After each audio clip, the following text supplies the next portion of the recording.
Muy buenos días con todos. Hoy vamos a iniciar la clase de biología con el tema 2, ser vivo. Para esto debemos saber lo que es un ser vivo. Un ser vivo es también llamado un organismo. Es un conjunto de átomos y moléculas que forman una estructura material muy organizada. Se relaciona con el ambiente con un intercambio de materia y energía de forma ordenada. Para eso vamos a estudiar entonces, para conocerlo mejor, las características de los seres vivos.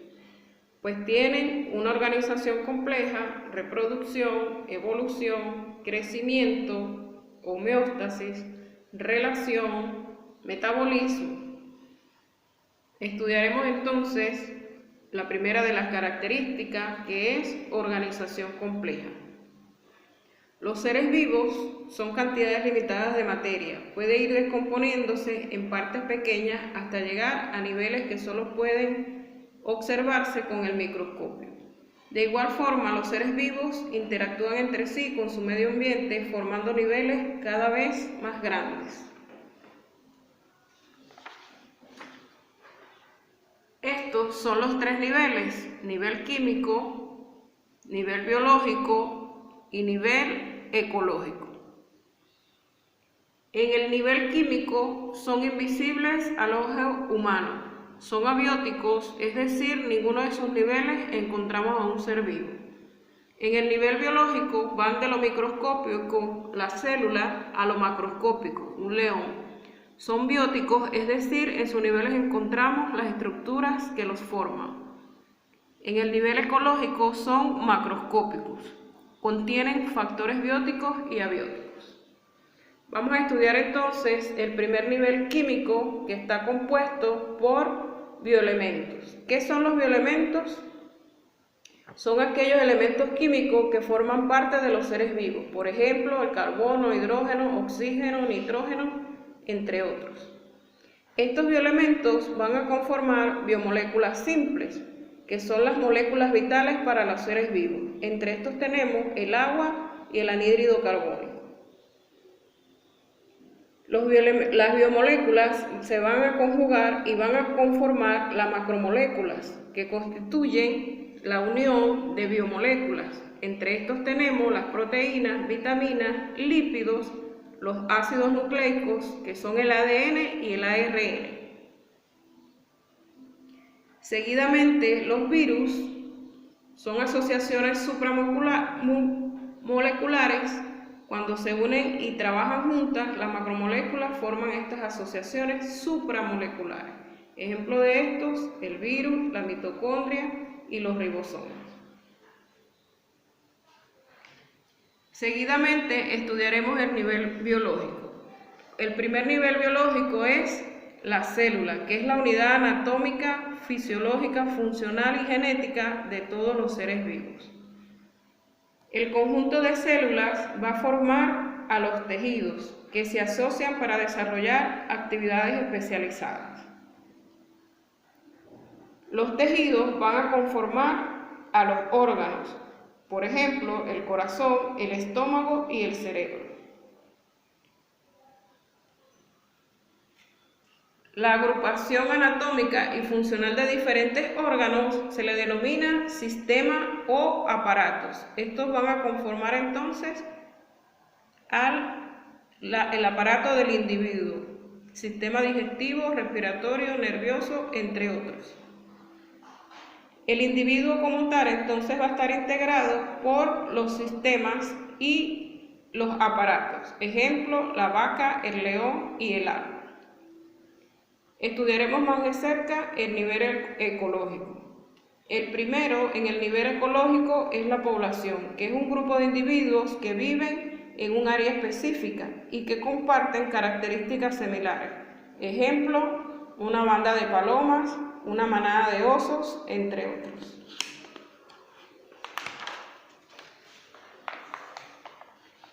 El conjunto de poblaciones entonces formará las comunidades, llamadas también biocinosis. Es el conjunto de poblaciones en un lugar y tiempo determinado. Aquí tenemos el ejemplo, la agrupación de pingüinos.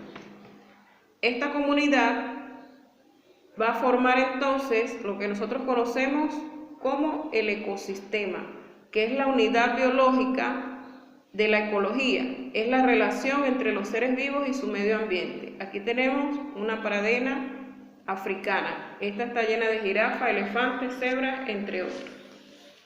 Los ecosistemas van a formar los biomas, que está formado por la flora y la fauna de varios ecosistemas. La biosfera está constituida por todos los ecosistemas de la Tierra. Otra de las características es el metabolismo. El metabolismo no es más que el conjunto de reacciones bioquímicas y procesos físico-químicos que ocurren en una célula y en el organismo. Por ejemplo, la digestión de alimentos. El metabolismo se divide en dos procesos conjugados, el catabolismo y el anabolismo. El catabolismo es el rompimiento de moléculas grandes para obtener moléculas pequeñas y en este proceso se libera energía. Es una reacción exergónica. Un ejemplo es la respiración. El anabolismo se refiere a la formación de moléculas grandes a partir de moléculas pequeñas, con gasto de energía. Es una reacción endergónica. Un ejemplo de ello es la fotosíntesis. Como cuarta característica tenemos a la evolución. Es un proceso continuo de transformación de las especies a través de los cambios producidos en sucesivas generaciones y se ve reflejado en el cambio de frecuencias alélicas. La quinta característica es el crecimiento, que en organismos unicelulares es el aumento del volumen unicelular y en organismos pluricelulares es el aumento de volumen celular y el número de células. La sexta característica es la reproducción, que es la función más importante de los seres vivos, porque es la capacidad de producir nuevos individuos. La reproducción puede ser sexual y asexual.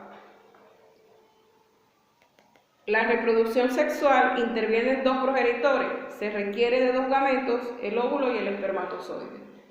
Y la reproducción sexual la realiza un solo progenitor, no intervienen gametos, tal como sucede en las bacterias, las algas y otros organismos. La séptima característica es la homeostasis, consiste en mantener el equilibrio interno de un organismo, es decir, las condiciones internas constantes. Al romperse este equilibrio se pueden originar enfermedades. Un ejemplo de ellos es la concentración de azúcar en la sangre y la temperatura regulada por la sudoración. La relación se puede dar de tres tipos. La primera de ellas es por adaptación, que es la respuesta de un ser vivo frente a las adversidades del medio ambiente. Se produce cuando el estímulo es permanente. La número 2 es el movimiento. Es la respuesta más observable de un ser vivo frente a un estímulo. Comprende los movimientos dentro del organismo, los que sirven para desplazarse de un lugar a otro.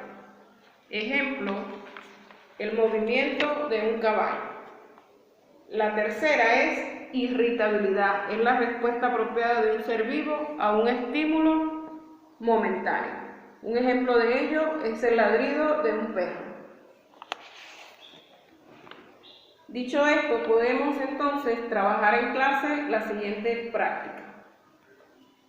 Dice la número 1, escribe en el recuadro las características de los seres vivos. Comenzamos: relación, metabolismo, organización compleja, reproducción, evolución, homeostasis, crecimiento. La número 2, vamos a escribir el nivel de organización compleja respectivo. La primera dice, son invisibles al ojo humano. Los que son invisibles son los del nivel químico. Las siguientes son macroscópicos, el nivel es el ecológico. Van de lo microscópico, de la célula, a lo macroscópico, es en el nivel biológico. La pregunta 3.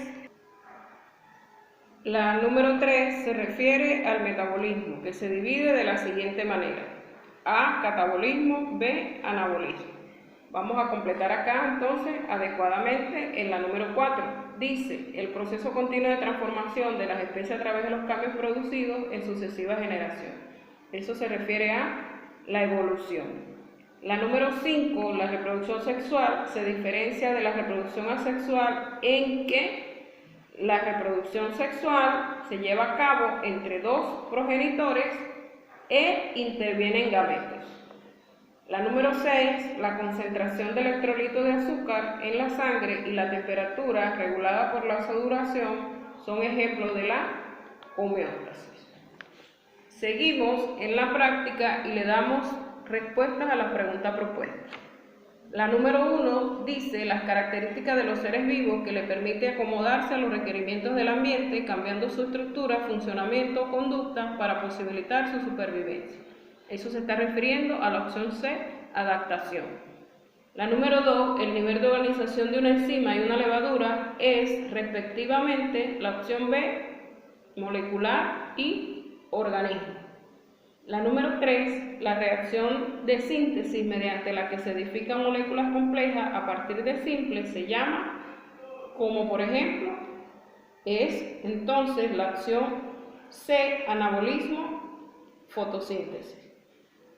En la número 4, en el proceso de homeostasis, él se encarga de regular este proceso. ¿Quién se encarga de regular este proceso? El sistema endocrino. En la número 5, a manera de pregunta, ¿qué característica de los seres vivos les permite acomodarse a los requerimientos del ambiente y les permite evolucionar? Esto se refiere a la adaptación. En la número 6, la sudoración y la filtración renal son ejemplos del proceso denominado, sabemos que es entonces la homeostasis.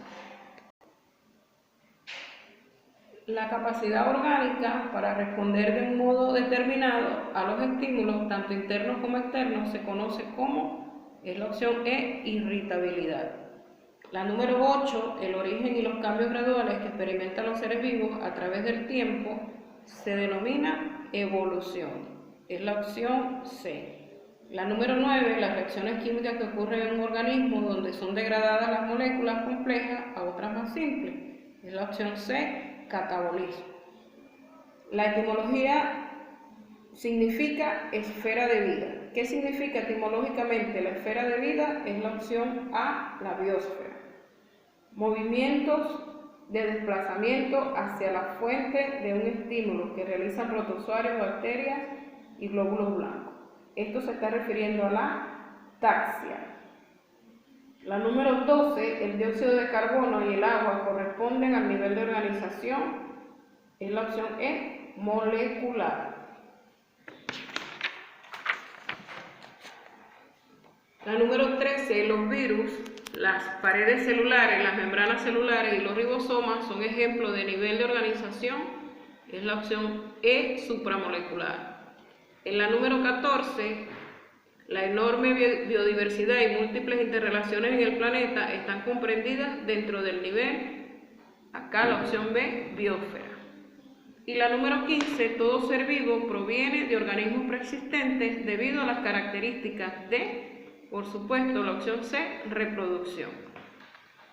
Te dejo entonces la tarea para la casa y en el cuaderno vas a realizar un esquema con las características de los seres vivos, definiendo a los más importantes.